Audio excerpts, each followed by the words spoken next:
नमस्कार दोस्तों, welcome to knowledge ABC. मैं हूं निखिल और आज की डेली करंट अफेयर्स में आप सभी का स्वागत है। तो आज की तारीख है 13 सितंबर 2022। चैनल को सब्सक्राइब नहीं किए तो जल्दी से इसको सब्सक्राइब कर लिया, साथ में घंटी का आइकन भी दबा दी। चलिए शुरू करते हैं।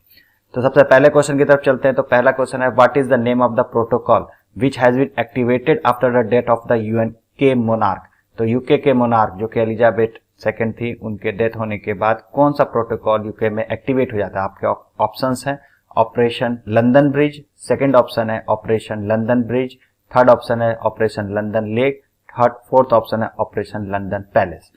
तो ये चार ऑप्शन है, इसमें से बताना है कौन सा सही है। तो चलिए चलते हैं इसके सही आंसर की तरफ। तो इसका सही आंसर है operation London Bridge, B option इसका सही होगा।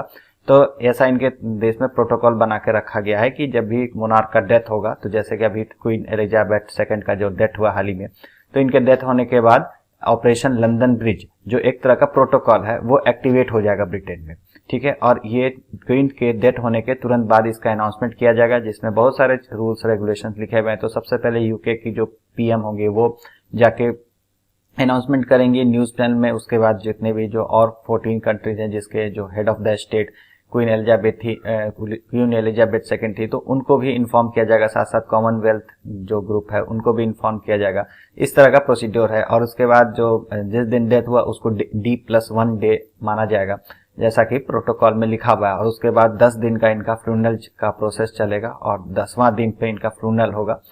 और उसके बाद जो ब्रिटिश का जो पार्लियामेंट है वो भी 10 दिन के लिए एडजर्न रहेगा उनके शोक व्यक्त करने के लिए। तो ये है पूरा ऑपरेशन लंदन ब्रिज। चलते हैं नेक्स्ट क्वेश्चन की तरफ। तो what is Taragiri recently is news. तो तारागिरी क्या है जो कि रिसेंटली न्यूज में है। यह है स्टेल्थ फाइट फ्रिगेट है, सेकंड ऑप्शन है ड्रोन है, या सरफेस टू एयर मिसाइल है, या फिर एयर डिफेंस सिस्टम है। तो चलिए चलते हैं इसके सही आंसर की तरफ। तो इसका सही आंसर है तारागिरी एक तरह का स्टेल्थ फ्रिगेट है। स्टेल्थ फ्रिगेट एक तरह का वारशिप होता है जो कि प्रोजेक्ट 17A के अंडर गवर्नमेंट ऑफ इंडिया के द्वारा बनाया जा रहा है। और ये बनाया गया है मजगांव डॉक शिपयार्ड बिल्डर के द्वारा, जो कि मुंबई में है।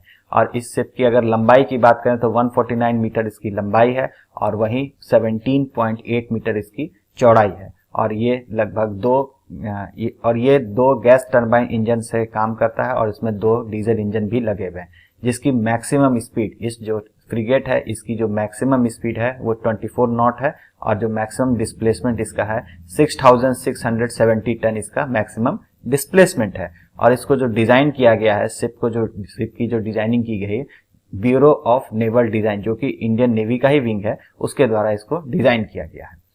चलते हैं नेक्स्ट क्वेश्चन की तरफ। तो नेक्स्ट क्वेश्चन है, which Indian arm force in conduct exercise पर्वत प्रहार। तो पर्वत प्रहार एक्सरसाइज कौन से इंडियन आर्म फोर्स के द्वारा कंडक्ट किया गया। तो आपके पहले ऑप्शन है इंडियन आर्मी के द्वारा, या फिर इंडियन नेवी के द्वारा, या फिर इंडियन एयरफोर्स के द्वारा, या फिर ऑल द अबव, सबको मिला के किया गया। तो चलिए चलते हैं इसके सही आंसर की तरफ। तो सही आंसर है इंडियन आर्मी के द्वारा पर्वत प्रहार एक्सरसाइज कंडक्ट किया गया है। और ये एक्सरसाइज लद्दाख सेक्टर में कंडक्ट किया गया है।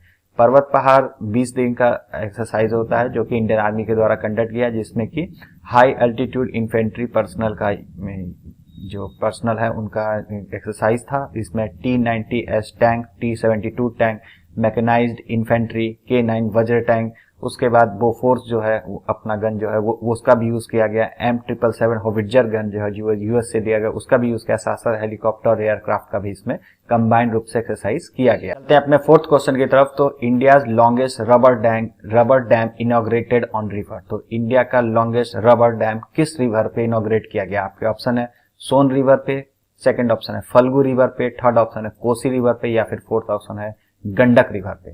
तो चलिए चलते हैं इसके सही आंसर की तरफ। तो इसका सही आंसर है फल्गु रिवर पे इंडिया का लॉन्गेस्ट रबर डैम का इनॉग्रेशन किया गया। तो रिसेंटली जो बिहार के चीफ मिनिस्टर है नीतीश कुमार, इनके द्वारा जो गया जी डैम नाम से फल्गु रिवर पे एक डैम बनाया गया जो कि रबर डैम है।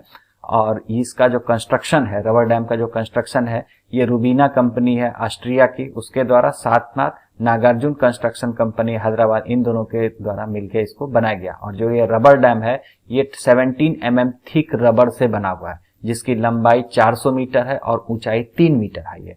और इसमें जो बन जाने के बाद तो इसमें लगभग 3 मीटर हाइट तक और लगभग 2.5 किलोमीटर लंबे तक इस नदी में पानी को स्टोर किया जाएगा। असल में जो ये फल्गु रिवर है इसमें पानी बहुत कम रहता है, और जो पिलग्रिम्स जो जाते हैं अभी के टाइम पे वहाँ पे जो पिलग्रिम साइट है गया जी पे, तो वहाँ पे पानी की कमी रहती है और उसमें पूजा पाठ में काफी प्रॉब्लम आती है। तो इसीलिए ये रबर डैम बनाया गया ताकि पानी को इकट्ठा करके रखा जा सके और वहाँ पे पूजा पाठ आराम से हो सके। तो इसीलिए इस डैम का कंस्ट्रक्शन किया गया है और इसमें काफी हद तक पानी इसमें रहेगा और ये एक तरह का अनोखा डैम भी है और इंडिया का लॉन्गेस्ट डैम भी है।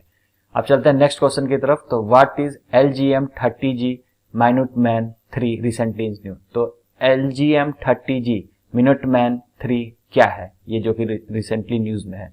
तो यूएस का ICBM है, इंटरकॉन्टिनेंटल बैलिस्टिक मिसाइल है, या फिर यूएस का सबमरीन है, या यूएस का एयरक्राफ्ट कैरियर है, या फिर यूएस का स्पेस शटल है।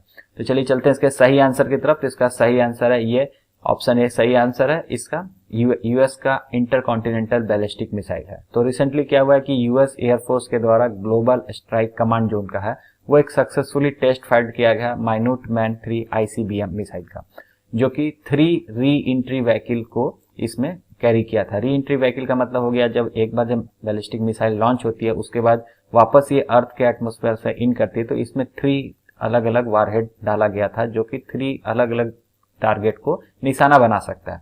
तो वही 3 री एंट्री व्हीकल इसमें यूज किया गया था। उसके बाद इसका अगर फुल फॉर्म का अगर पूरा बात करें तो LGM-30G माइन्यूटमैन 3 का में L का फुल फॉर्म हो गया, जिसमें LGM में जो L है उसका मतलब हो गया सीलो लॉन्च। सीलो लॉन्च एक तरह का कंटेनर होता है जिसमें के द्वारा इसे लॉन्च किया जाता है। G stand for ground attack और इससे ग्राउंड अटैक किया जाएगा, और M स्टैंड फॉर गाइडेंस और ये एक तरह का गाइडेंस मिसाइल। तो यही LGM का यहाँ पे फुल फॉर्म हो गया।